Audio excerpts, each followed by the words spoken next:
òpópónà orí afárá ìgbàlódé Ṣàgámù ni yóò wà ní títìpa látòní lọ, èyí ò ní lójú ọ̀nà márosẹ̀ Èkó sí Ìbàdàn. Àjọ tí ń rí sí ààbò lójú pópó Federal Road Safety Corps ló kéde bẹ́ẹ̀. Ìjìnlẹ̀ngà wọ́n ní ntọ́bàjọ náà là fi wéhun. mo wà ń bí. wọ́n ní dùgbẹ̀dùgbẹ̀ kí àwọn ọkọ̀ tó máa dúró gbandi kan bíi gángan àfúngbẹ ó sú dẹ̀dẹ̀dẹ̀dẹ̀ bí òjò lórí afárá kára òun bẹ́gà látàrí iṣẹ́ àtúnṣe rẹ̀ tó fẹ́ bú lákọ̀tún. ọ̀gá Adémọ́lá èwo ni gángan àfúngbẹ. gbandi kan ní òjò. àwọn kan bọ́ kí Yorùbá máa jáde ń pẹ́ńsánà ìkorú ẹ̀rí Victor Adébíyì máa gbọ́. iléeṣẹ́ ààrẹ pírẹsidẹ́ǹsì ti dúró lórí ọ̀rọ̀ kan wípé ìpinnu ìjọba àpapọ̀ láti bá Sambo Dasuki ṣẹjọ́ àti Ọmọyẹlé Sowore kò tako òfin Nàìjíríà o, kẹmọ́ sì wá gbọ́ o. gómìnà Ṣèyí Mákindé láhùn ó lóun mọ̀ wípé kí lórí o àpò àgbárígo yóò ṣẹ̀kúrẹ́ àlàyé. ọmọ ẹni kú Débọ́lá. wọ́n sàjọmọ ẹ nínú lọ. ó yájọ ọmọ ẹ nínú lọ kí ló dé tẹ̀lé fún wa nílé àṣàríbò ọdún tuntun míì ló máa dé yìí. àwọn olóṣèlú tá a máa ń pè ní ẹlẹ́wù gẹ̀rẹ̀jẹ̀ lábúlé àwọn ló ń rọ ààrẹ Buhari pé Buhari má gbàgbé ilé à. 3,000 làwọn lọ́gàálọ́gàá iléeṣẹ́ ọlọ́pàá tí wọ́n ti fọ́n sí ti kọ̀rọ̀ ti gbangba tìbútòrò ìpínlẹ̀ Ondo báyìí o nítorí kíni nítorí àti lè wáwọ́ ìwọ ọ̀daràn ìjínigbé bọ́lẹ̀ ni. kí ló ṣe náírà tí ò ní mí nú Démọ́lá tó ṣe pé gbogbo owó ilẹ̀ òkèrè ni wọ́n ń fún lẹ́sẹ̀ẹ́ tóun wá ń ṣubú yẹ́gẹ́. ìròyìn eléyìí sọ wípé ìpèníjà ti dé fún owó Nàìjíríà tá a mọ̀ sí náírà o gẹ́gẹ́ bí owó àbọ̀ àbá tilẹ̀ òkèèrè bó ṣe lọ sílẹ̀ báfó bíi táyà tó jò sí nǹkan bíi bílíọ̀nù $39 odidi ẹ̀. ojú olóòótọ́ wọ́n ní ntọ́bàjọ náà là fi wé wọn jẹ wọ́n ní owó ìrànwọ́ epo ọkọ̀ jálá kan ó di náírà 57 àti 50 kọ́bọ̀ báyìí o wọ́n wá ní 100 náírà ó lé 70 kọ́bọ̀ ó ní jálá epo bẹtiróòlù kan ló bá wọlé wa Nàìjíríà ní ọjọ́ Kérésìmesì kọ̀túnla tí ṣe ọjọ́ 23 oṣù kejìlá yìí. àwa tá a jẹ́ alákòóso ètò ìdìbò àwa ò tí ì ṣe ìpinnu lórí ilé aṣòfin ìpínlẹ̀ Ẹdó torí mo bi Démọ́lá ń jò ní kò rí ìdáhùn kankan sọ fún mi.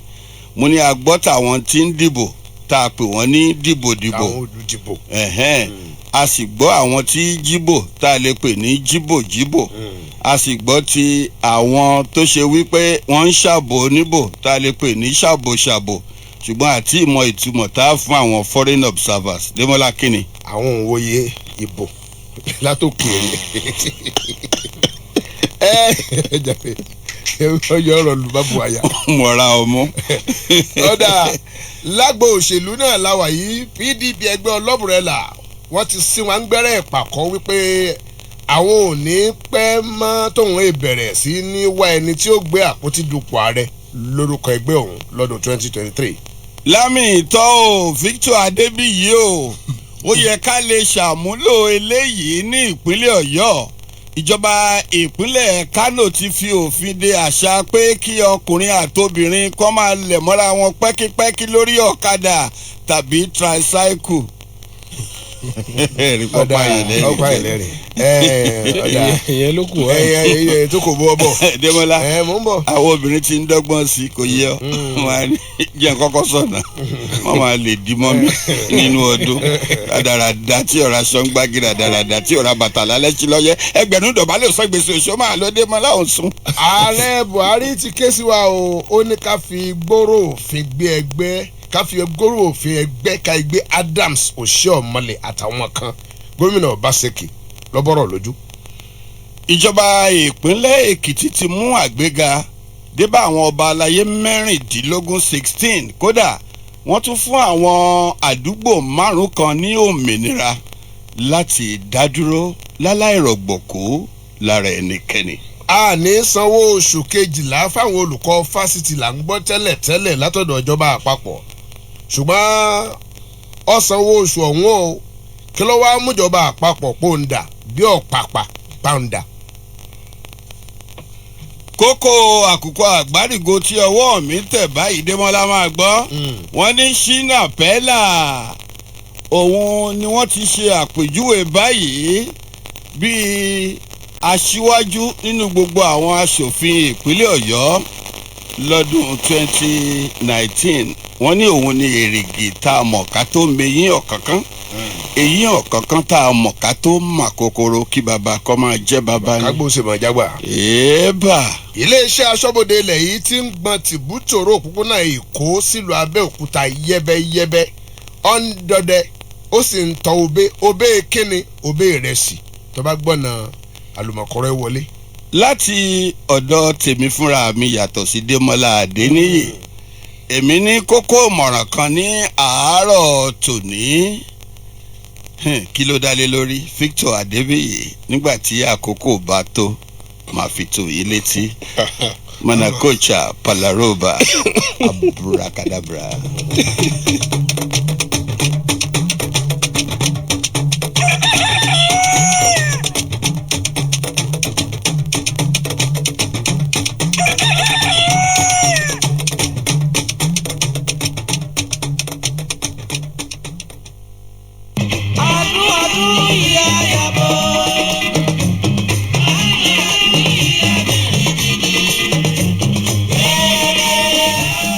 ẹ̀kú ọdún ẹ̀kú ìyèdún bọ́dún kérésìmesì ṣe ń wọlé ní ọdún tuntun 2020 náà ń tẹ̀lé àrùn fáyọ̀ bí òṣọpẹ́ kí ọdún ó dún kó dùn fún gbogbo wa nílé ni lóko ni ẹ̀yin èèyàn wa ẹ jẹ́ aṣọdún ní pẹ̀lẹ́kùtù ká má ṣe jura wa lọ nínú ọdún ká sì má yọ àyọ̀kọ̀rọ̀ tí àkè yọ̀ tó fi kàn tán ẹ̀yin onímọ́tò ẹ wakọ̀ jẹ́jẹ́ ẹ yé sáré àsápajúdé ẹ má mutí tẹ́ bá fẹ́ wakọ̀ tẹ́ bá mutí ẹ má wulẹ̀ wakọ̀ rárá yé yìnbọn báńgà débi tí wàá dá ìpayà sílẹ̀ fún àwọn ènìyàn tára wọn ò lè ọdún lédè tí à ń yọ ọlọ́pàá ò lè mú wa kì í ṣe àṣà tó lè máa dá o ọdún ayọ̀ láṣẹ. Pensioners FM 106.7 àgbárígo lónírèké ńbàdàn ló ń kí yín pé a kú ọdún o àṣeyìí ṣàmọ̀dún.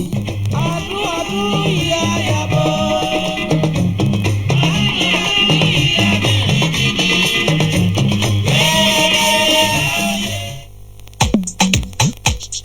Pensioners Global Ventures, Oyo State Pensioners House at Barigo, Onireke, Ibadan. Calling. Our event center located at the ground floor of our Africa's model building in a serene, strategic and conducive commercial hub of Ibadan is second to none. Spacious, comfortable and decent for your next engagement or party. At Pensioners Global Ventures Event Center, we have uninterrupted electricity supply with dedicated transformer, facilities for live transmission on Pensioners Radio, standby generator, public address system, as well as conference halls for meetings, seminars, and training workshops. Our ICT center is powered by the Polytechnic Ibadan, where you can be trained in networking, desktop publishing, graphics training, system repairs, to mention but a few. All of these at affordable cost. Telephone 0805-263-5193 or 0803-825-8235. Pensioners Global Ventures. We are here to serve you better.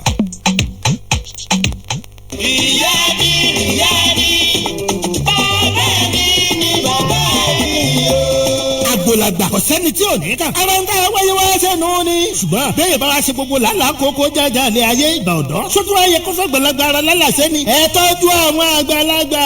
ìwọ ọmọ rántí pé ìyá bàbá àgbà tó pa tì í. ó mọ̀ lórí ọ̀fẹ́ àti jẹ nǹkan tó wù. ṣùgbọ́n kò jẹ́ nítorí tiẹ̀ ni. ó lórí ọ̀fẹ́ àti raṣọ ìgbàlódé. ó kọ̀kọ̀ rà nítorí tiẹ̀ ni kò lè bá àjèrè alẹ́ ni. èrè alẹ́ ni ńlọmọ ẹni. òun ni wọ́n ń dúró dè. ẹ̀yin ọmọ wòyí o. ẹ tọ́jú àwọn òbí yín o. kí ṣẹ̀dá wọn fi lè ṣàdúrà fún yín ni. ó sàn láti fún ọ lóyún oúnjẹ lójú ayé wọn dúkẹ́yìn wá pa ìgbọ̀rọ̀ màálù níbi ayẹyẹ ìsìnkú wọn lọ ó sàn láti kọ́lé fòbí ẹni dúkẹ́yìn ra pósí ọlọ́kẹ́ ẹ̀mẹ́yẹ mílíọ̀nù náírà sídi àti ìrọ́jẹ ẹ̀yin ìjọba wa o ẹ ṣàánú àwọn àgbàlagbà wọ̀nyí ọdún márùndínlógójì kì í ṣe wàsá rárá o ìwọ̀nba owó tó yẹ ká ẹ fún wọn gẹ́gẹ́ bí owó fẹ̀yìntì ẹ má ṣe fi dùn wọ́n rárá o ẹ rántí pé ẹ̀yin náà ń bọ̀ wá dàgbà bẹ́ẹ̀ ọ̀pátá agbélépa tẹ̀yìn lójú àtijọba àtọmọ ẹ jẹ́ àtọ́jú àwọn àgbàlagbà. ìmọ̀ràn yìí wá láti pensioners 106.7 àgbárígo onírèké ńbàdàn.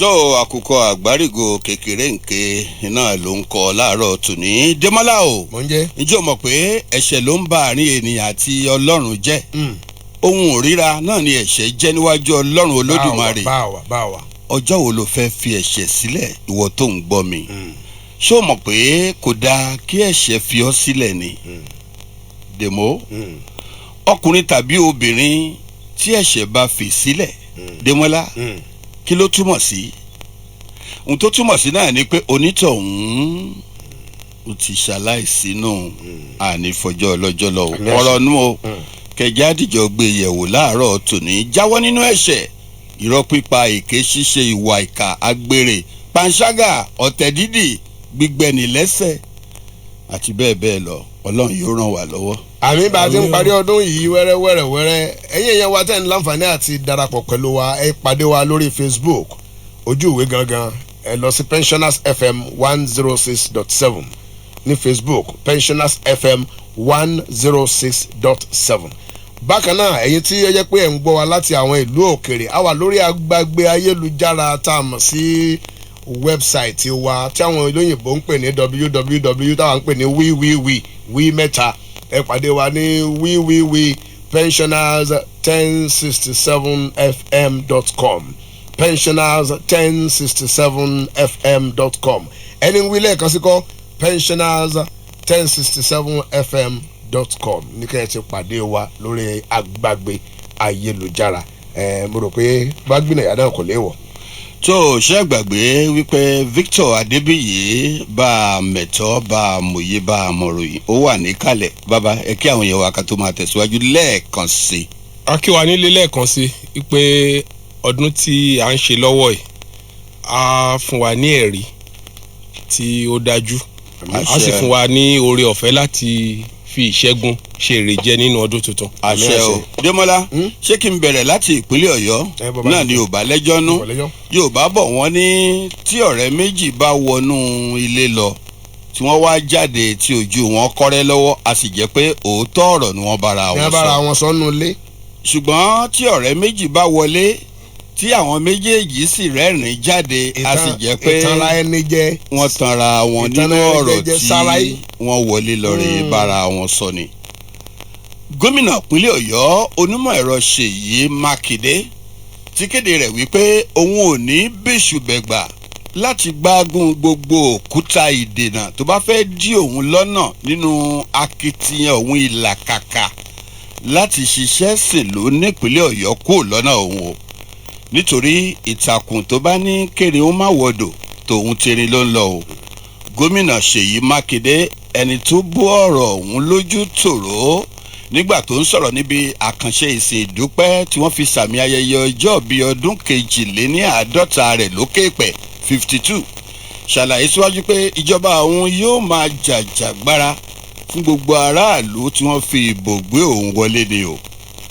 ìròyìn kan èyí tí akọ̀wé ìròyìn àgbà Ṣèyí Mákindé ọ̀gbẹ́ni Táíwò Àdìsá buwọ́lù fi yé ni pé ìjẹta ọjọ́ ọdún kérésìmesì iná ni gómìnà Ṣèyí Mákindé pé ẹni ọdún 52 lókè pẹ̀ 52 years. ilé ìsìn ọmọlẹ́yìn Kristi tìjọ Pétérù mímọ́ Lárémọ̀ ńbàdàn tá a mọ̀ sí St. Peter's Anglican Church Lárémọ̀ ni gómìnà àti ẹbí rẹ̀ ti ṣe ìdúpẹ́ ọjọ́ ìbí tá a wí yìí. nínú ìwàásù rẹ̀ Archbishop ti ìjọ náà lẹ́kùn Ìbàdàn ẹni ọ̀wọ̀ Ṣẹ́gun Okùbádéjọ ẹni tó fi ìwàásù rẹ̀ sọrí ẹ̀bùn fún ọdún kérésìmesì wá rọ àwọn èrò tí wọ́n pé bàbí síbi ìdúpẹ́ ọjọ́ bíi gómìnà nínú ilé ìsìtàwé ọ̀hún láti fi èrò wọn tó dára jùlọ, ìhùwàsí wọn tó dára jùlọ àti ìṣe wọn tó dára jùlọ kí wọ́n fi fún Jésù Kristi olùgbàlà, ẹni tí a kò gbọ́rọ̀ bínú lẹ́nu rẹ̀ lẹ́ẹ̀kan rí. lórí ọ̀rọ̀ gómìnà Ṣèyí Mákindé náà la wà àti ìlọ torí pé níbi tó ti ń ṣe ayẹyẹ ọjọ́ bíi pòǹpé ẹni ọdún 52 nílé ayé tá a wà yìí tó wáyé ní ilé ìjọsìn ńlá Pétérù mímọ́ Láremọ́ ńbàdàn. ibẹ̀ náà mọ̀ ni gómìnà Ṣèyí Mákindé mọ̀ ti bú ọ̀rọ̀ lójú ní ọjọ́ ti àná wípé tó ẹ wo òun ò tiẹ̀ mọ̀ pé òun lè pé ẹni 30 ọdún nílé ayé tá a wà yìí o. ó ní ìpinnu tóun ṣe pé kí àwọn akẹ́kọ̀ọ́ máa kẹ́kọ̀ọ́ lọ́fẹ̀ẹ́ ẹ̀kọ́ tó yan mangiri tó yan rántí lọ́fẹ̀ẹ́ nípínlẹ̀ yìí ntọ́jẹ́ ńlógún tóun fi gbé kalẹ̀ ni pé òun fẹ́ gbà àwọn èèyàn kúrò lọ́wọ́ ọ̀ṣẹ́ òun òṣì. gómìnà ní tóun bá lè di ẹni tóun jẹ́ lónìí a jẹ́ pé kò sí ọmọ ìyówù nípínlẹ̀ Ọ̀yọ́ tá a gbọ́dọ̀ tànù. onídìrí tóun ṣe mú ọ̀rọ̀ ètò ẹ̀kọ́ ní ọ̀kúnkúndùn bá a bá ti fún àwọn wa lẹ́kọ̀ọ́ abùsẹ́bùsẹ̀ kí wọ́n máa dábí ẹnu máa rọ̀ bí òwe ní lókè ìpẹ́. ó lóun ti rò pé iléeṣẹ́ ológun army lòun ó darapọ̀ pẹ̀lú tóun ó sì lọ jà fún ilẹ̀ bàbá òun Nàìjíríà. ó wá sì ṣeé ṣe náà bẹ̀rẹ̀ lọ́jọ́ bá ní ibẹ̀ náà ní dídé títí ó dé sí ọ̀tẹ̀ ńlọ́rùn. ṣùgbọ́n ó ní gbogbo ìgbà tóun ti wá wà lókè ìpẹ́ tóun ti kọjá ẹni 30 ọdún báyìí ó lóun kan wò gẹ́gẹ́ bí èrè ní bónọ́ọ̀sì fún òun láti ọ̀dọ̀ Ọlọ́run ọba. ó ní ẹ wo òun gbìyànjú àti lọ darapọ̀ pẹ̀lú iléeṣẹ́ ológun lẹ́wọ̀ èyí ní àmì ṣùgbọ́n wọ́n dànù tìketìke gẹ́gẹ́ bí àpò àgbẹ̀rì kò ṣe mú wá lé àárọ̀ tòní. tó pẹ̀lú aago 9 tó kù ìṣẹ́jú 19 báyìí lórí ètò àkùkọ àgbárígo Yorùbá bọ̀ wọ́n ní ìsọ̀rọ̀ ní ìgbèsì Démọ́lá wọ́n ní ìsókunsí iná ní ìgbésẹ̀ gangan. ìhà kẹlẹ̀ǹbẹ̀ ní sọ́run kọ́ọ̀lì. ó tún dé o ìhà kẹlẹ̀ǹbẹ̀ ní sọ́run kọ́ọ̀lì. bẹ́ẹ̀ ni ẹni ò bá sọ̀kù ọ̀rọ̀ kó máa retí ògúlòǹtù ògúlòǹtù sì rèé bàbá òkò ni. Sultan ti Sákótó Alhaji Mohammed Saad Abubakar ti sọ pé irọ́ gbu òfúùtù fẹ́ẹ̀tẹ̀ àṣà tí ò ní káún iná ní ọ̀rọ̀ kan ò wípé bóyá àwọn kan ń gbẹ́sẹ̀ lórí àwọn ọmọlẹ́yìn Kristi tí ń bẹ ní Nàìjíríà tàbí pé bóyá wọ́n ń fojú wọn gbolẹ̀ ni. Sultan ti Sákótó ṣàlàyé wípé ọ̀rọ̀ kan tí àjọ ọmọlẹ́yìn Kristi ńlẹ̀ Nàìjíríà tá a mọ̀ sí káàntún sọ wípé ńṣe ni àwọn ẹlẹ́sìn kejì ń fi ojú àwọn gbolẹ̀ lórílẹ̀‐èdè Nàìjíríà ó yà òun lẹ́nu gidigidi ni o. ó ní ká tiẹ̀ wá ní ọ̀gbọ́ irú nǹkan bẹ́ẹ̀ ó ń rùn ní Nàìjíríà débi tí àwọn kan ń tẹ àwọn ọmọlẹ́yìn Kristi lójúmọ́lẹ̀ ńṣe ni àwọn ìbá ti yanjú irú ọ̀rọ̀ bẹ́ẹ̀ lọ́wọ́ mọ́ ara ẹsẹ̀ mọ́ ara nítùbí ìnùbí níbi ìpàdé onírúurú ẹlẹ́sìn ní pàtàkì ẹ̀sìn ìsìláàmù àti ti ọmọlẹ́yìn Kristi níbi tí àwọn aṣáájú mùsùlùmí àti ti kìrìsìtẹ́nì ti ń pàdé fojú rinjú finú wẹ́nú fikùn lukùn lóòrèkóòrè lórí àwọn ọ̀rọ̀ tó lè ṣàtọ́nà ìbágbépọ̀ tọmọtìyá láàrin àwọn ọmọlẹ́yìn Kristi ní Nàìjíríà àtàwọn ẹlẹgbẹ́ wọn tí wọ́n jẹ́ mùsùlùmí. níbi ètò ìdánilẹ́kọ̀ọ́ àsìkò ọlùdé tó jẹ́ ti àwọn akẹ́kọ̀ọ́ mùsùlùmí MSS èyí tí ṣe ẹlẹ́ẹ̀kẹtàdínní irú ẹ̀ èyí tí wọ́n ṣe ní fásitì Bayero ní Kano ní Sultan ti Sákótó Alhaji Saad Abubakar ti ṣe àfọ̀mọ́ ọ̀rọ̀ yìí. Démọ́lá kò pín síbi eléyìí nìkan o.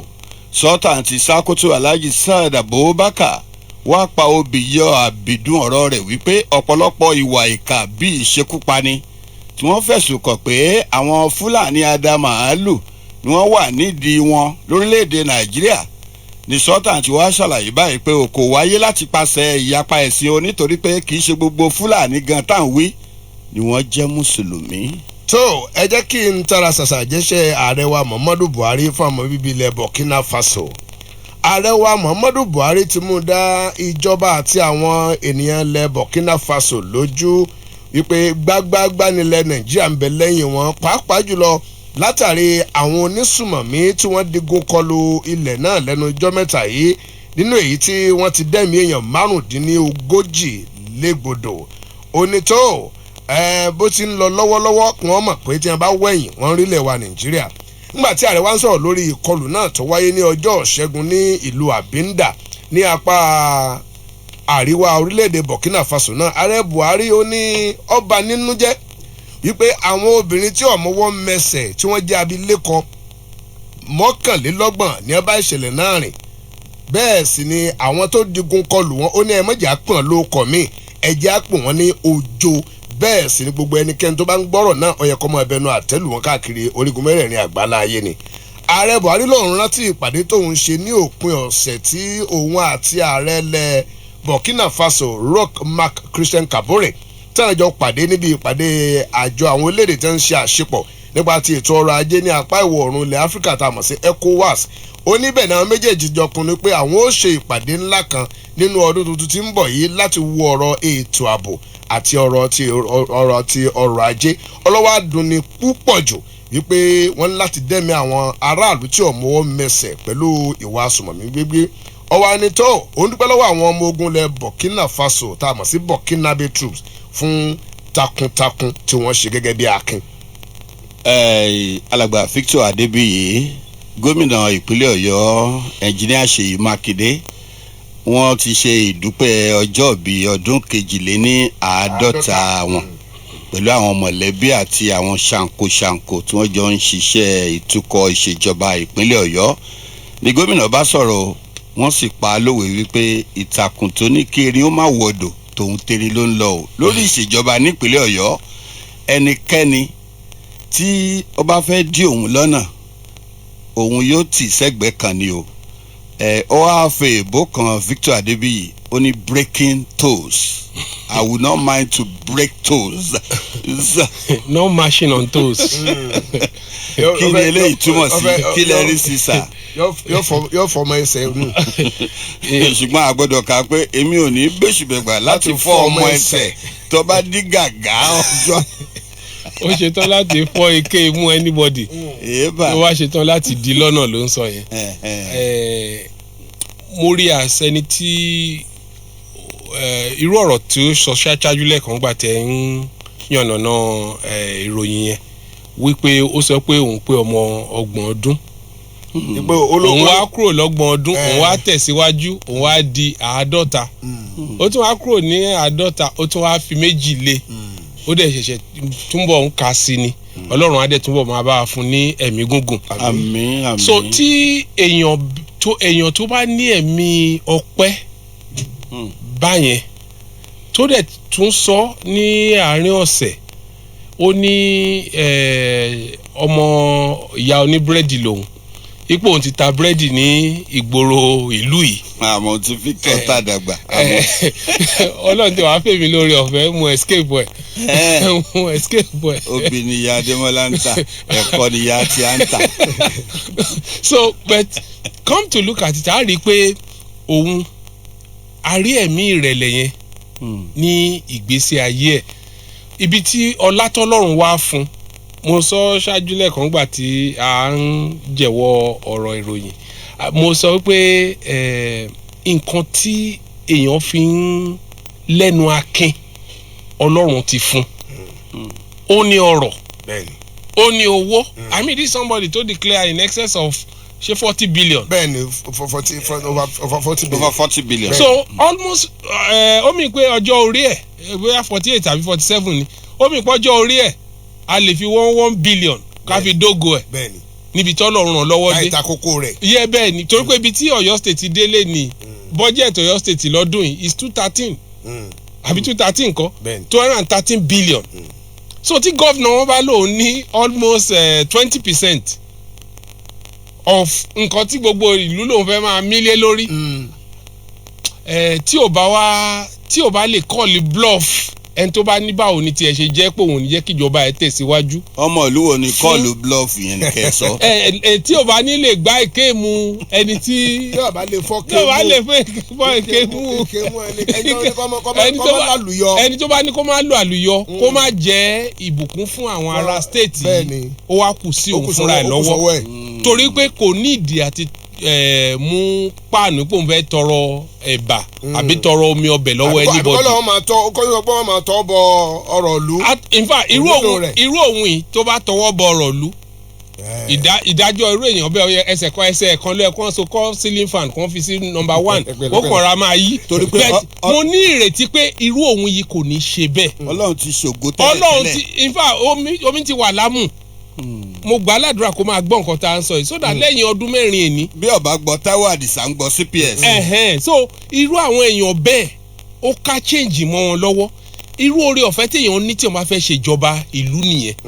irú máa ń fi Trump ṣàpẹẹrẹ. bẹ́ẹ̀ni. Trump máa ń fi ọwọ́ sọ̀yà pé ebi bámbám lòun yó. àtòtílétọ̀ ni bẹ́ẹ̀ni ó ti lómi ńlẹ̀ tẹ́lẹ̀ kó tó rọ̀ sí. bẹ́ẹ̀ni ó ní àjọ aráàlú lòun ìtara aráàlú lòun ń ṣe tó mú òun wá síjọba ó ní kì í ṣe pé òun wá síjọba láti wá fi owó sápò bí Trump ṣe wà kò gba owó kò gba sálárì ó lóun ò ní ìdí ẹ pé kí lòun fẹ́ fi ṣe. Ṣèyí Mákindé náà gba sálárì. so ẹnujọ́ mẹ́ta mo gbọ́ pé ó sọ pé private motor òun lòun yìí ń lò. ọmọkọ ẹ̀ nílò. so irú àwọn èèyàn bẹ́ẹ̀ yẹn tó lè ṣerú yẹn kò sẹ́ni tí ò lè ní jókòó síbẹ̀ yẹn o lè lọ́kọ́ fẹ́ ní ìjọba mi lára bó fẹ́ ní àwọn aláìní lára so irú èèyàn bẹ́ẹ̀ ó ní gbogbo oore ọ̀fẹ́ láyé yìí láti jẹ́ ìjọba láti jẹ́ ìjọba number 1. Victor Adébíyì. bẹ́ẹ̀ni. ṣé ẹ̀yin gan ṣàkíyèsí pé Nàìjíríà yìí ó mọ ooru tẹ́nìkan bá wá pé 52 tó ń dúpẹ́ báwọn mọ̀ pé ó mọ ohun tó ti là kọjá nìyẹn. àbúrò mi ni bẹ́ẹ̀ ni àbúrò ló jẹ́ sí mi. àbúrò yìí ni gómìnà. àbúrò kejì ló yẹ kó jẹ́ sí mi tó yẹ pé ìyá kan ló bí wa. but nǹkan tí mo fẹ́ fà yọ ni. inú mi dùn náà pé bí lérè ò ṣe lójútì lẹ́yìn náà ò ṣe lójútì. ọ̀dà náà àbúrò tèmi náà ni gómìnà fọ́tọ́. owó kọ́lé ọ̀mí ṣàgbà lẹ́ẹ̀mí. Dẹ́mọ́lá ọ̀ṣọ́ ara rẹ̀ tèmi àti gómìnà bá ń jẹun èmi ní kọ́kọ́ mẹ́rin kó tó mú àbáwọjọ́ orí. bẹ́ẹ̀ni so sábà dẹ̀ ṣe family meeting àwọn ni gbẹ́ni gbójú ẹ̀ sọ̀hún. owó bẹ́ẹ̀ gbóni pé owó náà fi ń do something o. lámì ìtàn sọ́tà ń sọ̀rọ̀ ó ní kò sí ohun tó jọ persecution àwọn kìrìsìtẹ́nì ní Nàìjíríà gẹ́gẹ́ bí ìjọba ilẹ̀ Amẹ́ríkà ṣe fẹ̀sùn kàn wọ́n ní wọ́n ti forúkọ Nàìjíríà sínú àwùjọ àwọn orílẹ̀-èdè tó yẹ ká fura sí watch list. mo sì mọ̀ pé ẹ sọ̀rọ̀ kan ní ìjẹ̀jọ́ lórí ọ̀rọ̀ yìí. bẹ́ẹ̀ni. káwá kúrò pẹ̀lú ọ̀rọ̀ tí sọ́tà ń sọ yìí. èmi á sọ pé àbá ti sultan ni ó dá lábàá ni opinion ẹ̀ ni èrò ọkàn ẹ̀ nìyẹn so òǹkàlùkù ló dẹ̀ ní oore ọ̀fẹ́ láti sọ èrò ọkàn ẹ̀ ọlọ́pàá kì í múyàn fún yẹn kò dẹ̀ sí hate speech inú nǹkan tó sọ yẹn ọ̀rọ̀ ìkónimọ́ra la lè pé kì í ṣe ti kórìíra ìkónimọ́ra lọ̀rọ̀ tó sọ yẹn ọ̀rọ̀ láti mú àlàáfíà bá ìlú ni torí wípé ọ̀pọ̀lọpọ̀ gbà gẹ́gẹ́ bí adarí àwọn tó wà níjọba àwọn tó wà lórí àpè àwọn náà wọ́n máa ń ṣọ́ ọ̀rọ̀ sọ because tá a bá ní ká máa mú lẹ́yọ̀ kọ̀ọ̀kan a lè máa sọ pé nǹkan tó sọ yẹn kò rí bẹ́ẹ̀ a lè máa sọ pé ó rí bẹ́ẹ̀ bẹ́ẹ̀ gbogbo wọn kọ́ la nídìí ìsìn ọ̀rọ̀ ẹ̀sìn kọ́ ló kan ẹni tébi ń pa nígboro ayé ọ̀rọ̀ ẹ̀sìn kọ́ ló kàn lórílẹ̀‐èdè yìí ìsìn bí àwọn èèyàn ṣe máa jẹ ráìsì tí kò lókuta lẹ́rìbọ̀dì ńlé àwọn mi tiẹ̀ ń tọrọ pé káwọn tiẹ̀ rèé tó lókuta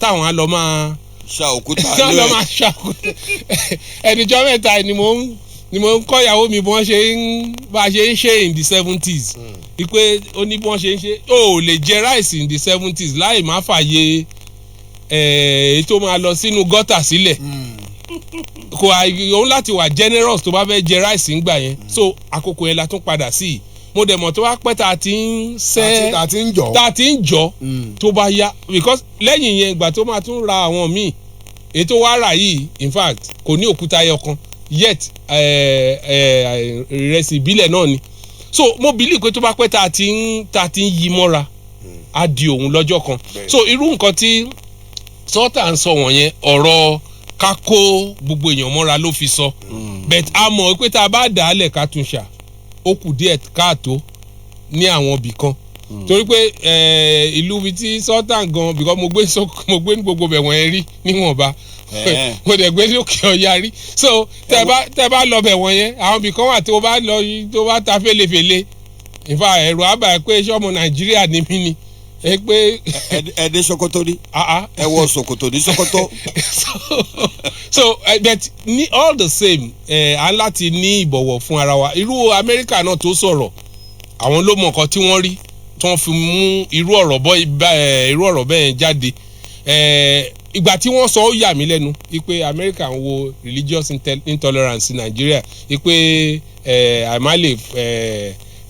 àìmá lè gba ẹlẹ́sìn míì láàyè àìnífaradà ọ̀rọ̀ ẹ̀sìn tí wọ́n sọ ń gbà yẹn mo rí pé well ìyẹn kọ́ ló kàn ọ̀rọ̀ Sowore ọ̀rọ̀ àìmá lè ní oore ọ̀fẹ́ láti lè sọ̀rọ̀ nípa nǹkan tó ń ṣẹlẹ̀ nípa òṣèlú bá a ṣe fẹ́ ni ó yẹ kí wọ́n bá wa tan náà tí kì í ṣe tẹ̀sìn but àwọn ló mọ nǹkan tí wọ́n rí but ó jẹ́ nǹkan kàyéfì fún mi nígbà tí wọ́n sọ kíní yẹn jáde human rights ló yẹ kí wọ́n sọ̀rọ̀ lé lórí ẹ̀tọ́ ọmọnìyàn kò yẹ kí wọ́n náró ẹ̀ sí tẹ̀sìn but àwọn ló mọ nǹkan tí wọ́n rí mi ò ń ṣe mi ò bá mi ò sí ní ẹ́mbásì. Démọ́lá Adéníyì Kúkúlájà ǹjẹ́ ìròyìn kan wà tó ti kà tí Lámì Ìtọ́ ò tí mẹ́nubà bá a mẹ́tọ́ kò tí ì sí bóyá ká máa tẹ̀síwájú pẹ̀lú aago 9 tó kù ìṣẹ́jú 5 ní Pensioners FM 106.7 lórí ètò tá a pè ní Àkùkọ Àgbárígo. tó ní báyìí iléeṣẹ́ ààrẹ presidency ti dúró lórí ọ̀rọ̀ kan wípé ìpinnu ìjọba àpapọ̀ orílẹ̀-èdè Nàìjíríà láti ti ọ̀gágun ajagun fẹ̀yìntì Sambo Dasuki mọ́lé pẹ̀lú ọ̀gbẹ́ni Ọmọyẹlé Sowore kò tako ohun tí òfin ilẹ̀ Nàìjíríà sọ o. Dasuki tí gbogbo èèyàn mọ̀ sí Sambo Dasuki tó jẹ́ olùbádámọ̀ràn ètò ààbò lásìkò ìjọba àná la gbọ́ pé ó ti lò lé ní ọdún 4 báyìí ní àhámọ́ kó tó di pé wọ́n tú u sílẹ̀ láti pàṣẹ ẹ̀ka iléeṣẹ́ ọ̀tẹlẹ̀múyẹ́ DSS nígbà tí Ọmọyẹlé Sowore tó ṣe pé òun ló wà nídìí ìbéèrè fún àyípadà ohun gbogbo Nàìjíríà kó lè bá àbẹ́sùẹ́ tá a mọ̀ sí Revolution Now protest la gbọ́ pé wọ́n tì mọ́lé fún nǹkan bíi oṣù 5 sángílítì nígbà tí ó wá ń ṣàlàyé ìdí rẹ̀ tí ìjọba fi gbé ìgbésẹ̀ náà àti bí wọ́n ṣe sọ àwọn méjèèjì sí àtìmọ́lé kó tó di pé wọ́n pàpà tú wọn sílẹ̀ nígbà tí ọdún Kérésìmesì tó wọlé ẹni tó jẹ́ agbọ̀rọ̀sọ ìjọba àpapọ̀ orílẹ̀-èdè Nàìjíríà ọ̀gbẹ́ni Garba Shehu tẹnumọ́ wípé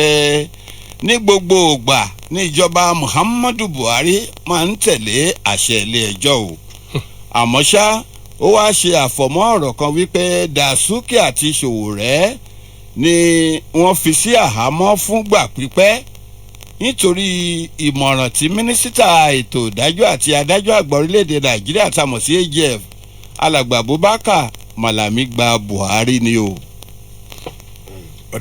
Lámì Ìtọ́ ṣe wọ pé kálukú ń yọra ẹ o. ẹ wo mi ò tí ì rí ìjọba mo sọ ní last week màá tún sọ again tó wá ní ìjọba tí mo rí tó wà morally insane ìjọba yìí ni. kí ni ìtumọ̀. kí ìjọba wà kó má ní bó ṣe wò kó kéré mọ́. kó má lè dúró sójú kan. kó má lè dúró sójú kan kó ní tìjú. kó má ṣe bàlàbàlà bíi labalábá. mi ò rírú ẹ̀ rí báwo lẹ ṣe máa sọ wípé Malami ìyẹn attorney general àti mínísítà ètò ìdájọ́ amòfin àgbà àti mínísítà ètò ìdájọ́ ipe advice ẹ̀ lẹ́tọ̀lé ju nǹkan tí ilé ẹjọ́ tó pa láṣẹ lọ does it add up kẹ́ ẹ máa sọ pé Buhari ààrẹ ò mọ̀ nípa àwọn nǹkan kan tó bá ń sọ àwọn kinní wọn ẹlẹ́mìí máa wò pé ṣé wọ́n rò bóyá òpè ni ok káti ẹ̀rí Ọlọ́run ò kì í ṣe nǹkan kó má fi àyè ọpẹ́ lẹ̀. ọpẹ́ ọdún là ń ṣe lọ́wọ́. press secretary tó lágbára jù láyé yìí tí mo mọ̀ ǹjẹ́ ẹ mọ̀. àfìgbà tẹ́ ẹ bá sọ. ìyàwó yín òun ló lórí press secretary lágbàáyé secretary ìrẹsì àtàmàlà. òun ló lágbára jù because bẹ́ẹ̀ ṣe ń wọlé bẹ́ẹ̀ ṣe ń jáde bí wọ́n ṣe ń wúkọ́ gbòòrò ayé lobìnrin yín ló ń gbọ́ tó ń gbèsè yín létí a dẹ̀ dúpẹ́ lọ́wọ́ Ọlọ́run fún irú Àìṣà ìyẹn ìyàwó ààrẹ yìí iṣẹ́ ẹ̀ ó gbóná ju tàwọn àwọn yọkùn ẹnu wú tí wọ́n jókòó sẹ́gbẹ̀ẹ́ tí òótọ́ ni wọ́n lára láti sọ tó má dẹ̀ wá kúrò ń bẹ̀ wọ́n má gbàgbé ọdún 4 mi pé ó máa tó pé mo fẹ́ wo editorial tí wọ́n máa bẹ̀rẹ̀ sí ní kọ nílé iṣẹ́ tí wọ́n ti ń ṣiṣẹ́ tẹ́lẹ̀ àwọn alàgbà kí ni wọ́n ti ń porúkọ ẹ̀ ni mò ń sọ o Adésínà àti àwọn Shehu Garba wọ̀nyí Fẹ́mi Adésínà àwọn èèyàn wọ̀nyí mo máa ń wò lẹ́mìí ṣé wọ́n máa ń báwọn ni wọ́n ṣe máa ń sùn tí wọ́n bá délé lálẹ́ wọn ò ní conscience ni ẹ̀rí ọkàn wọn ò lẹ́rìí ọkàn tí wọ́n bá dẹ̀ wá tí wọ́n bá jáde tí wọ́n bá délé lálẹ́ àwọn náà ní ẹ fún mi lọ́kà gbẹ̀gìrì lòún fẹ́ kò ní ronú pé tí n bá wà níta ṣé ọkàn mi ṣé kí ni màá kọ sí ìwé ìròyìn tó máa publish jáde lọ́la máa ń wo irú vice president tó jẹ́ SAN wípé ẹni tó bá délé tó bá ká apá hallelujah sókè kò ní ro lẹ́ẹ̀mejì kó tó ká apá yẹn wálẹ̀ ni láì sọ fún ọ̀gá ẹ̀ wípé ọ̀gbẹ́ni yìí nǹkan tí mo gboyè SAN lé lórí senior advocate of Nigeria lẹ́ẹ̀mà ń tẹ̀ mọ́lẹ̀ yìí tí mo jọ́jọ́ gbọ́n lé lórí kó má sí wípé tó bá jẹ́ ojú ibi líle là ń bọ́ ọmọkùnrin wàá dẹ̀ gbé A4 paper that's the least that can happen wàá dẹ̀ ra resign pé ọ̀gá mo máa fiṣẹ́ yìí lẹ̀ tá a bá ti lè tẹ̀lé constitution tí mo defend for several years.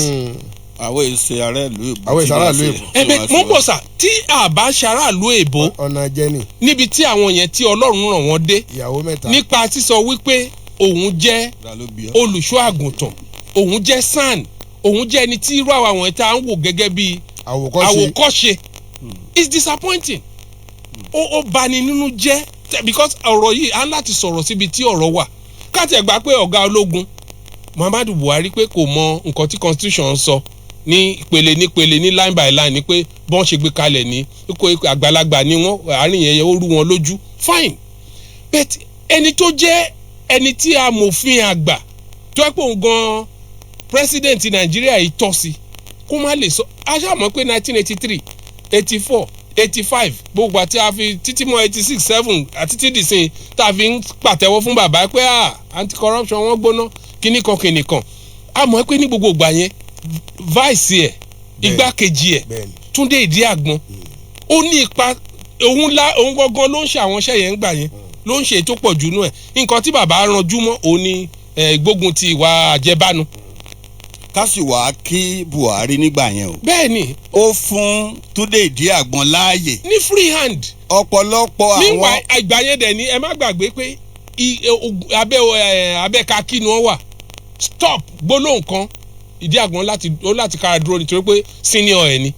bẹ́ẹ̀ tí eléyìí ò rí bẹ́ẹ̀ nínú under regime tá a wà mo ń bẹ lọ́npọ̀ lọ́wọ́ á fún mi lóore ọ̀fẹ́ láìpẹ́ ọjọ́ máa lọ́pọ̀tunity àti nígbólóhùn pẹ̀lú vice president yìí máa bí ipe báwo lẹ ṣe máa ń wọlé lọ sùn lálẹ́ nígbà tí wọ́n ti ọ̀gbẹ́ because the other day paper sọ pé almost 40 something cases ní ìjọba federal government ló tẹ̀ lójú tí ò carry out òfin àṣẹ ilé ẹjọ́. bá a mẹ́tọ́ ǹjẹ́ ẹ mọ̀ wípé ọ̀pọ̀lọpọ̀ àwọn aláṣẹ tí wọ́n jẹ́ number 1 wọn ì sábà fún igbákejì wọn láàyè tó tó ni àwọn yẹn fi ń sọ nígboro pé igbákígbá ni igbákejì. ẹbẹ igbákejì tó bá mọ ní ọ̀sẹ̀ igbákejì tó bá mọ ojúṣe ẹ̀ kò sẹ́ni tó yẹ kó jẹ́ legal adviser tó nípọn sí ààrẹ wa bí kò ṣe vice president ẹ̀ ó yẹ kó máa gba ìtọ́nisọ́nà vice president ẹ̀ ju ti Malami lọ Malami jìnnà sí ààrẹ. ọ̀dà ẹ ṣe àtúnpadà bọ̀ Kúkúlájà Adémọ́lá Adéníyì Ọ̀yọ́ Ọmọláàfin Òjó pàṣẹkẹrẹ mádẹ ọmọ Tàtìbà ibi ó dé fìlà sí láàárọ̀ ilé díẹ̀ ọ̀gá lọ́la àbí ti kérésì náà ni. tọ̀yọ́ ni. ok. báńkì àgbáyé ti kìlọ̀ fún báńkì àgbà ilẹ̀ wa Nàìjíríà wípé bó ṣe ń pa àwọn báńkì tí ò ní gbọ̀njẹ̀ àpọ́nlẹ̀ dúkìá òun owó tó láti fi ṣòwò bó ṣe ń pọ̀ wọ́n lẹ́yìn ó léwu o gẹ́gẹ́ bí báńkì àgbáyé ṣe fi ìkìlọ̀ náà léde nínú ohun tó fi léde lẹ́nujọ́ mẹ́ta ẹ̀ nípa ti ètò ọrọ̀ ajé bò ló ṣe ń lọ káàkiri àgbáláyé báńkì àgbáyé mà ṣe lálàyé ó sì fún báńkì àgbàlẹ̀ wa nímọ̀ràn wípé gbogbo àwọn ilé ìfowópamọ́ tá a nílẹ̀ yìí pátápátá kówó wọn dáadáa kówó kí ni àwọn dúkìá àti àwọn omi tí wọ́n pọ́n lẹ̀ dòǹgbẹ tí wọ́n fi ń ṣòwò lọ́wọ́lọ́wọ́ nígúnmọ́ báńkì àgbàlẹ̀ wa mọ̀ọ́mọ̀ sọ pé ominú ń kọ́ wọn o lórí bí báńkì àgbàlẹ̀ wa èyí ni báńkì àgbáyé mọ̀ọ́mọ̀ ọkọ̀ mi ní ominú ń kọ́ wọn o lórí bí báńkì àgbàlẹ̀ wa bí ó ṣe ń ṣe à ń tukọ̀ ọ̀pọ̀lọpọ̀ àwọn báńkì tí wọn ò ní omi owó tó ń lẹ̀ tí wọ́n fi ń ṣòwò lákòókò yìí. wàyí o ẹni tó jẹ́ olùdíje fún ipò ààrẹ lábẹ́ ẹgbẹ́ òṣèlú kan tí wọ́n pè ní Mass Action Joint Alliance Party ọ̀jọ̀gbọ́n Fúnmiláyọ̀ Adésànyà Davis ti ké sí ààrẹ Muhammadu Buhari pé kó jọ nítorí Ọlọ́run kó fún àwọn ọmọ Nàìjíríà ní ẹ̀bùn ọdún tuntun nípa ṣíṣe iṣẹ́ lórí ìtúsílẹ̀ omidan Leah Sharibu ẹni tó ti wà ní ìgbèkùn àwọn agbésùmọ̀mí Boko Haram látìgbà yìí wá. Ó ṣàlàyé wípé ó jẹ́ ẹ̀dùn ọkàn ó da omi tútù síyàn lọ́kàn gbà wípé ọmọdébìnrin náà ó sì wà ní àhámọ́ láti ọjọ́ 19 nínú oṣù kejì ọdún èṣí 2018 tí wọ́n ti jí ìgbé sá lọ. Adésànyà Davis nínú ìròyìn kan èyí tó pín fún àwọn oníròyìn ní àná ọjọ́bọ̀ ṣàlàyé síwájú wípé ìtúsílẹ̀ Leah Sharibu ni yóò jẹ́ ẹ̀bùn ọdún tuntun fún gbogbo ọmọ orílẹ̀-èdè Nàìjíríà. Ó fi kún ọ̀rọ̀ rẹ̀ bákan náà wípé ó yẹ kíjọba àpapọ̀ kó sọ fún gbogbo ọmọ Nàìjíríà bóyá Leah Sharibu sì wà láàyè àbí bóyá ó ti kú ni. Sharibu la gbọ́ pé ó jẹ́ ọ̀kan lára àwọn akẹ́kọ̀ọ́bìnrin tí wọ́n jẹ́ 110 níye tí wọ́n wà ní Government Science Technical School tí ń bẹ ní Dapchi nípínlẹ̀ Yobe tí wọ́n sì jí wọn gbé sá lọ ní ọjọ́ 19 oṣù kejì ọdún 2018. Bó tiẹ̀ jẹ́ pé a gbọ́ wípé 5 nínú àwọn ọ̀dọ́mọbìnrin tí wọ́n jẹ́ akẹ́kọ̀ọ́ náà ni wọ́n jáláìsí inú ìlàkàkà wọn pẹ̀lú ikọ̀ Boko Haram. Bẹ́ẹ̀ náà ni a gbọ́ wípé 104 ni àwọn agbésùmọ̀mí Boko Haram tú sílẹ̀ ní ọjọ́ 21 oṣù kẹta ọdún 2018 nígbà tí ìjọba àpapọ̀ Nàìjíríà tó dúnàádúrà pẹ̀lú àwọn ikọ̀ Boko Haram. Leah Sharibu la gbọ́ pé wọ́n mú un mọ́lẹ̀ pé kò lè lọ o nítorí bó ṣe fà á kékọ́rí pé òun ò lè yí ìgbàgbọ́ òun nínú ẹni tí òun ń sìn padà tàbí kóun di ẹlẹ́sìn Islam ní tipátipá. Ẹni tó jẹ́ olùdíje fún ẹgbẹ́ òṣèlú ọ̀hún ti wá ké sí ìjọba ilẹ̀ Amẹ́ríkà, àjọ ìṣọ̀kan ilẹ̀ European Union àti àjọ orílẹ̀-èdè parapọ̀ lágbàáyé United Nations wípé kí wọ́n dúró lọ́rùn ìjọba orílẹ̀-èdè Nàìjíríà ìjọba Muhammadu Buhari láti rí i wípé Leah Sharibu ó jáde kúrò ní àhámọ́. Démọ́lá. Bá a ti ń báyìí ń bọ̀ èmi ó tún padà síbi ètò ọrọ̀ ajé mo sì fẹ́ kí bá a mẹ̀tọ́ kí wọ́n máa gbóhùn tá a fẹ́ kà yìí. Báńkì àgbáyé ó ti ní bí ilẹ̀ Gẹ̀ẹ́sì ṣe fẹ́ kúrò nínú àjọ ìṣọ̀kan ilẹ̀ aláwọ̀ fún tá a mọ̀ sí Brexit àti fàǹfà tí wọ́n wáyé láàrin ilẹ̀ Amẹ́ríkà àti ilẹ̀ China nípa ti òwò òun okòwò ó ló léwu púpọ̀ fún ọrọ̀ ajé ilẹ̀ wa Nàìjíríà ibi tí mò ń lọ gan-an. A gbọ́ pé bílẹ̀ Gẹ̀ẹ́sì tá a mọ̀ sí United Kingdom ó ṣe fẹ́ kúrò nínú àjọ ìṣọ̀kan ilẹ̀ aláwọ̀ fún European Union àti fàǹfà tí olókòwòdé tí wọ́n wáyé láàrin ilẹ̀ Amẹ́ríkà àti ilẹ̀ China. Báńkì àgbáyé ti ní ó léwu púpọ̀ fún ọrọ̀ ajé ilẹ̀ wa Nàìjíríà o. Nínú tó gbé jáde lẹ́nu ọjọ́ mẹ́ta yìí pàápàá jùlọ nípa ipò tí ọrọ̀ ajé wà lọ́wọ́lọ́wọ́ ní gbogbo àgbáláyé, báńkì àgbáláyé ṣe lálàyé pé báyìí pẹ̀lú tí ń ṣẹlẹ̀ nílẹ̀ Gẹ̀ẹ́sì àti láàrin ilẹ̀ Amẹ́ríkà àti ilẹ̀ China àní ò sí gbogbo àwọn orílẹ̀-èdè wọn yóò máa dáàbò bo ohun tí wọ́n ń pèsè nílẹ̀ bàbá wọn, bẹ́ẹ̀ sì ni tí wọ́n ń pèsè nílẹ̀ bàbá wọn dáàbò bò ní à ń pè ní protectionism.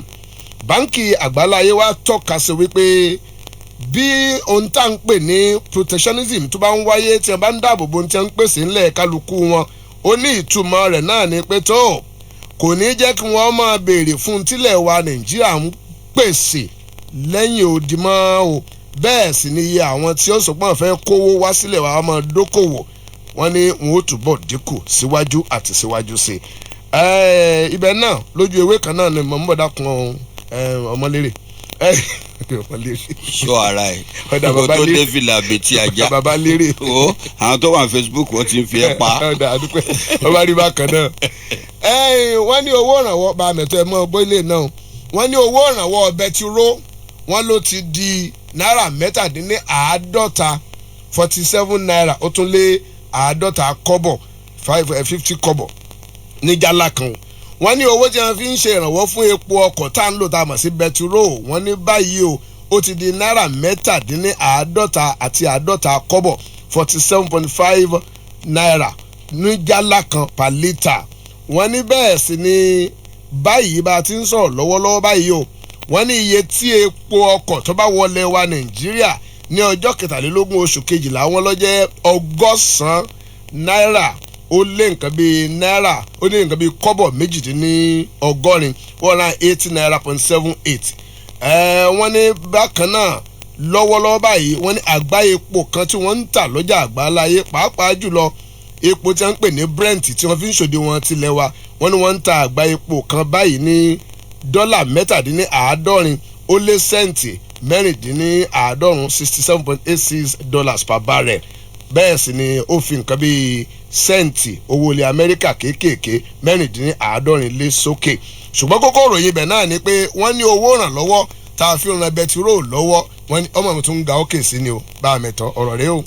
Bá a mẹ́tọ́ ẹ kó lè mọ̀ ńgbà tí a bá ka tiwọ́ wà tán torí ọjọ́ ti ń lọ díẹ̀díẹ̀ kí ló dé tí a rí owó kéékèèké tí Démọ́lá mẹ́nubà yẹn ní Nàìjíríà mọ́ kó máa sí kọ́ìnsì mọ́ ṣé ẹ̀mí wa ló ga tó bẹ́ẹ̀ ni àbí à ń bọ̀ tó iléeṣẹ́ àjọ ẹ̀ṣọ́ ojú ọ̀nà Federal Road Safety Corps nípínlẹ̀ Ògùn kéde lánàá ọjọ́bọ̀ pé bẹ̀rẹ̀ látòní lọ o òpópónà afárá alámọ̀gá tó gba Ṣàgámù lọ lójú ọ̀nà márosẹ̀ Èkó síbàdàn yóò wà ní títìpa fúngbà díẹ̀ ni o olùdarí àgbà àjọ Federal Road Safety Corps FRSC nípínlẹ̀ Ògùn ọ̀gbẹ́ni Clement Ọládélé ṣàlàyé fún àjọ Orísun ìròyìn ilẹ̀ wa tá a mọ̀ sí náà pé nítorí àti ṣàtúnṣe àwọn ibi tí òpópónà ọ̀hún ti bàjẹ́ nítorí ìṣẹ̀lẹ̀ ìjàmbá iná kan tó wáyé láti pàṣẹ ọkọ̀ tírélà méjì kan tí wọ́n lẹ́rí mọ́ra wọn tí wọ́n sì lànà lójú ẹsẹ̀ níjẹta ọjọ́ Kérésìmesì ló fa sábàbí iṣẹ́ àtúnṣe tá à ń wí yìí ẹni tó jẹ́ olùdarí àjọ FRSC nípínlẹ̀ Ògùn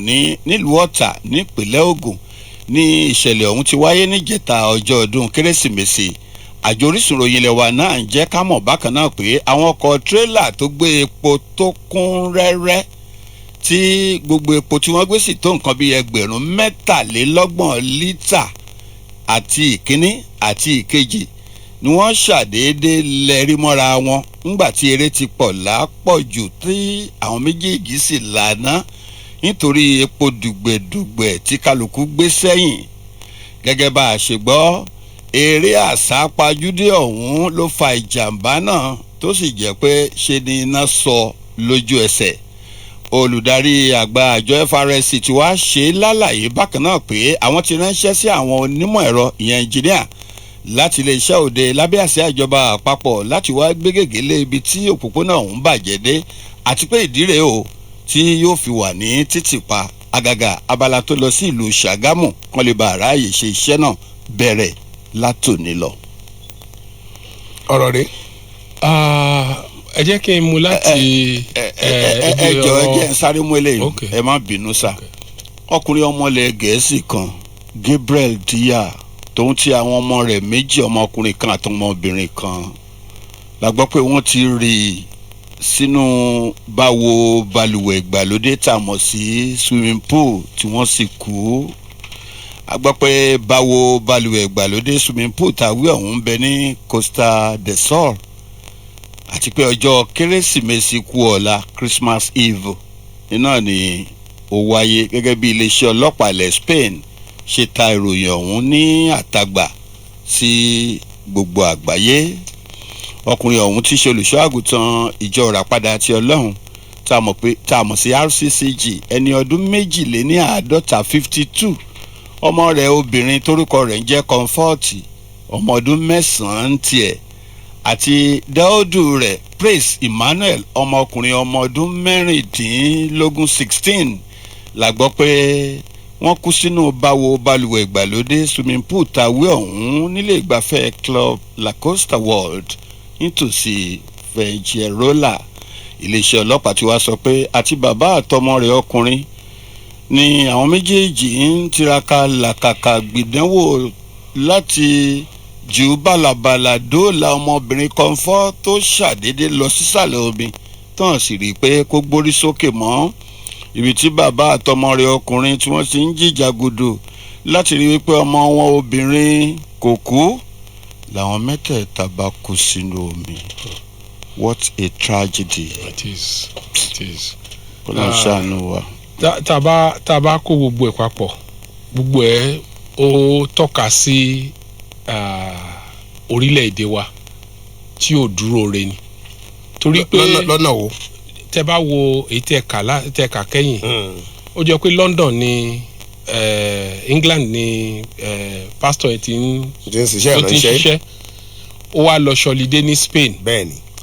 tẹ́ bá ṣe ìwádìí ẹ̀ délẹ̀délẹ̀ tẹ́ bá tú iṣu dé sàlẹ̀ kòkò ẹ rí wípé ìlú tí ò fararọ à ń sá fún kidnapper nílùú wa ń bí à ń sá fún ọ̀nà tí ò dáa à ń sá fún agbésùmọ̀mí òun ló sún wọn lọ sí Spain lọ ṣọlidé. kò sẹ́ni tó ń gbé ní Europe tó máa lóun fẹ́ lọ ṣọlidé ní Spain ìlú ẹ̀ ló yẹ kó wá nírú àkókò yìí ara àwọn ibi tí ìlú ò bá fararọ àwọn èrè tá a máa jáde ní protectionism then àwọn yẹn náà tẹ́ bá wò ó ibo ni lifeguard wà nírú àwọn bẹ̀ wọ́n yẹ kí lifeguard wà tó máa wà ní etí swimming pool yẹn. so èròjà dóòlà ẹni. bẹ́ẹ̀ ni no àwọn lifeguard yẹn tiẹ̀ máa wà ńbẹ̀ ni ó yẹ kí wọ́n jókòó sí ti swimming pool yẹn. àwọn ẹ̀ṣọ́ iṣẹ́ wọn ni wọ́n ti rí tẹ́nìkan ojú wọn ni láti máa ṣọ́ ẹni tó ń bẹ́ sómi tó ń jáde tó bá lọ sàlẹ̀ omi tó bá ti jáde wọ́n máa dìde níbi tí wọ́n wà ní. níbo làwọn wá wà. so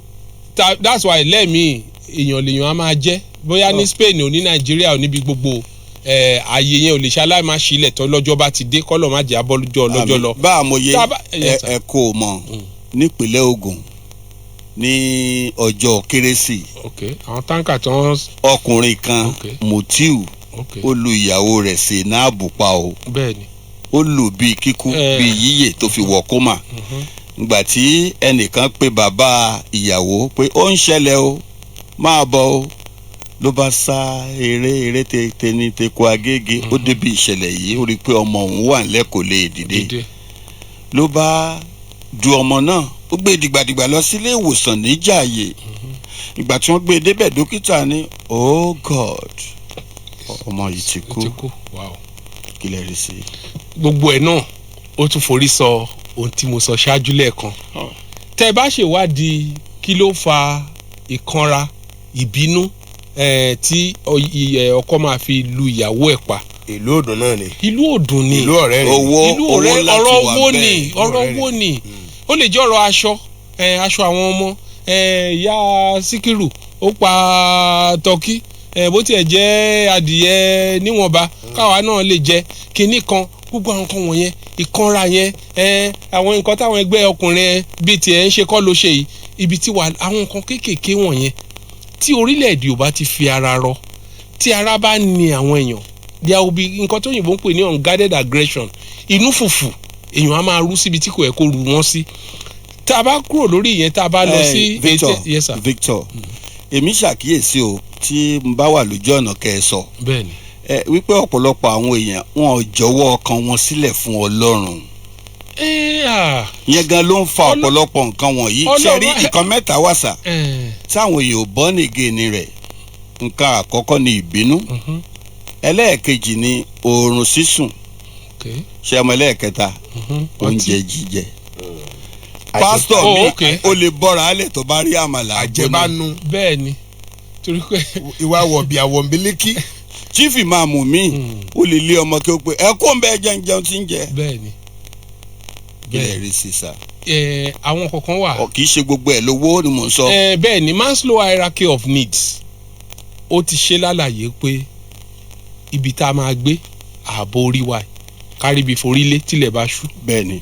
ó sọ nípa oúnjẹ, ó jẹ́ kan náà àwọn gbòógì nǹkan tó ṣe pàtàkì nígbésí ayé ènìyàn. oúnjẹ fún inú fún oúnjẹ ohun gbogbo yóò dópin lọ́jọ́ kan. bẹ́ẹ̀ni bẹ́ẹ̀ tí nǹkankan ní ohun gbogbo máa ṣe kó tó dópin. ààyè ẹgbẹ́ ajá dùn. bẹ́ẹ̀ni kájá tó gbẹ ṣùgbọ́n kí la fẹ́ jẹ kájá tó gbẹ. bẹ́ẹ̀ni so tá a bá wo gbogbo kinní wọ̀nyí ibi tí kílù fararọ kò sí nǹkan tó dáa tó.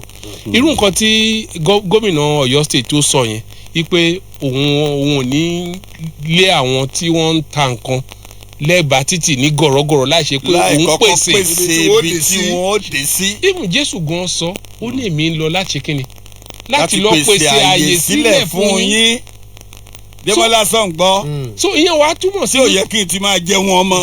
ìyẹn wàá túmọ̀ sí wípé ọjà ọba tá a bá ń kọjá ń bẹ̀ ká má rí ọ̀nà rìn mọ́ torí pé àwọn ìyá yẹn ń sìn ọ̀gẹ̀dẹ̀ ìdí ọ̀gẹ̀dẹ̀ gbogbo ẹ̀ àárín títì náà kú mọ́ wá kó sí. ní ẹ lẹ́jà sí. ipe gọ́vnà o ọmọ pátì wa ni ẹgbẹ́ oníbírẹ̀dì ẹgbẹ́ onípure water tàbí tiwa náà ni ó mọ nǹkan tá à ń go through wọn á kó wa kó sáàrin títì.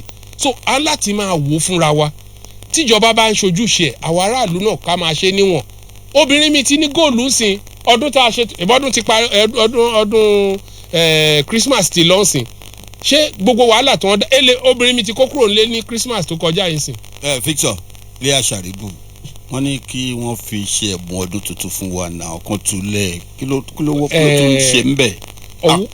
èmi o mo rí Leah Sharibu gẹ́gẹ́ bí Daniel ìgbà tiwa ìtúsílẹ̀ nínú iná ìléru ọwọ́ Ọlọ́run ló wà.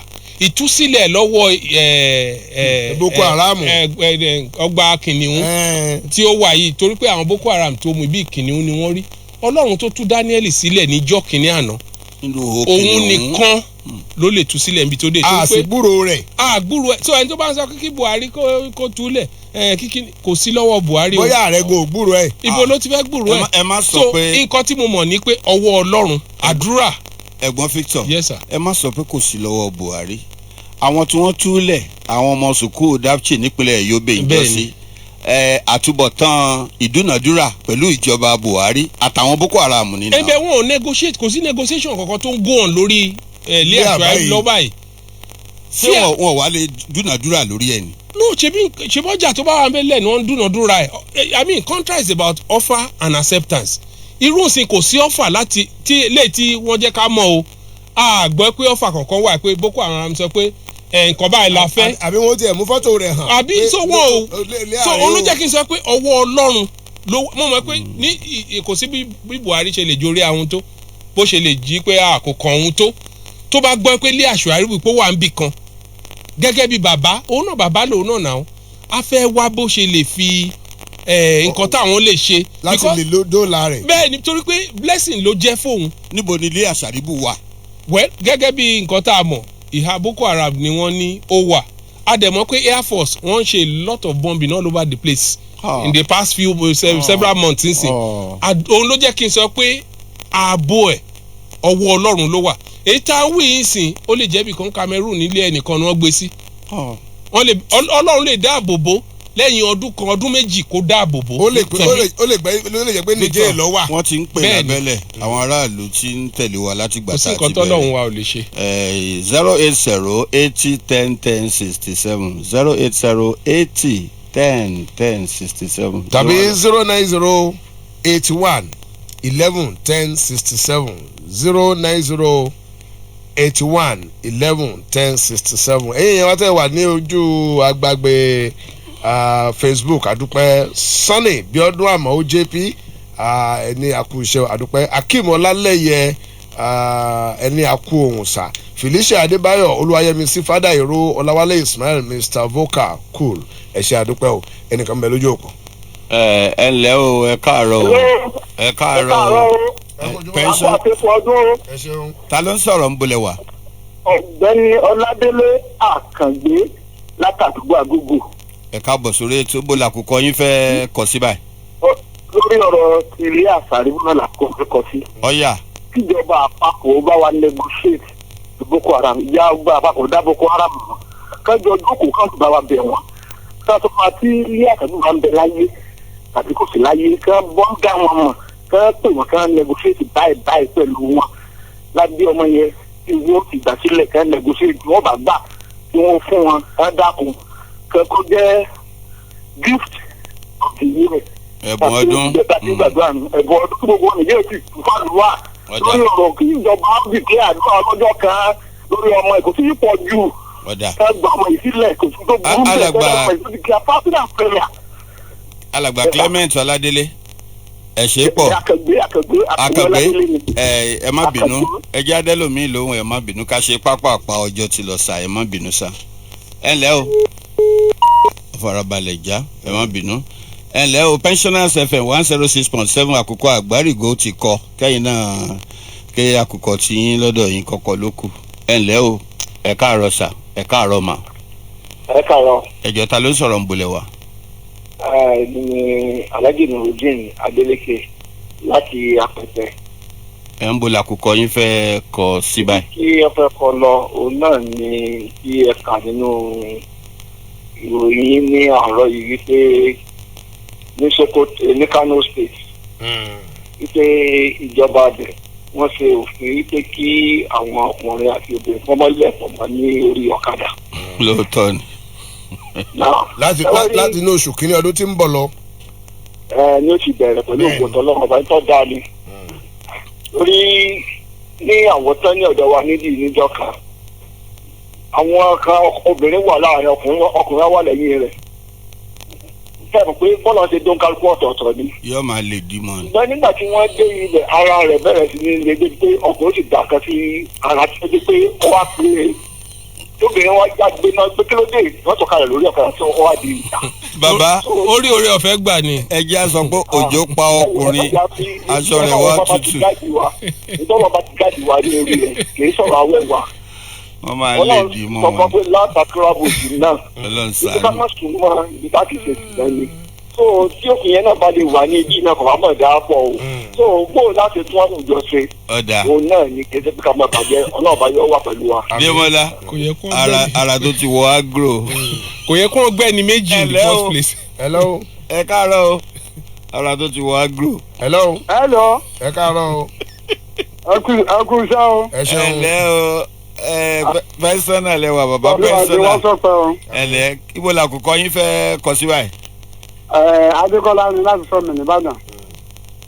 ṣé oní ọlọ́kadà yẹn ṣùgbọ́n bí a ṣe ṣe ní Ọ̀yọ́ ṣe ti wà yìí pé ká máa gbèrò kan tá a bá mú lọ́kùnkún torí táwọn èèyàn bá sì gbọ́ wọ́n lè máa pé tẹ̀sí ni à ń ṣe ń bẹ̀ béèyàn bá fi tẹ̀sí kó nǹkan téèyàn ń ṣe náà ayé ò lè ìbànújẹ́ lójútùú. lọ́jọ́ fún. Adékọ́lá ẹ ṣeun.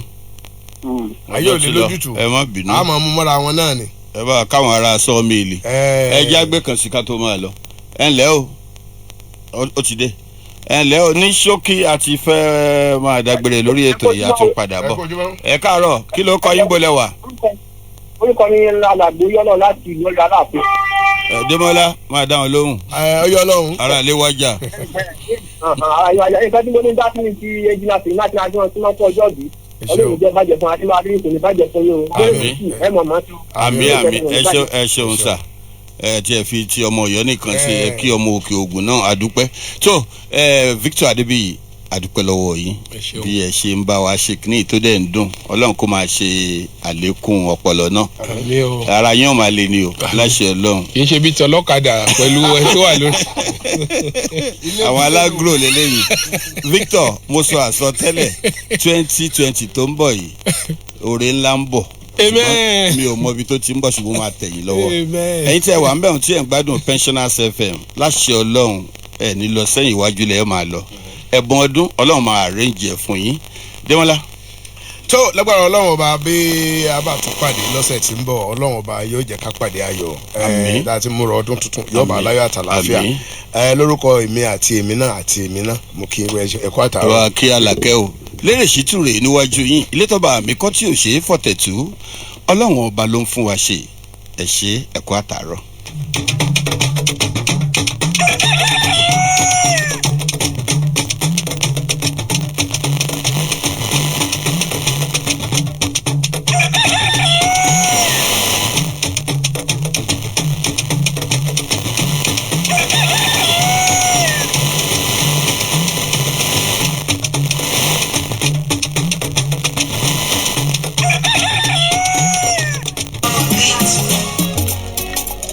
Pensioners FM 106.7 ohun òmìnira ó lálẹ́ wò.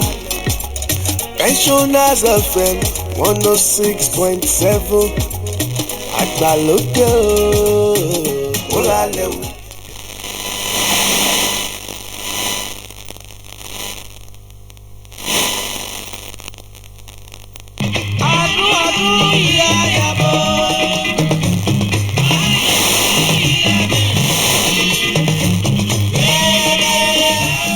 ẹ kú ọdún.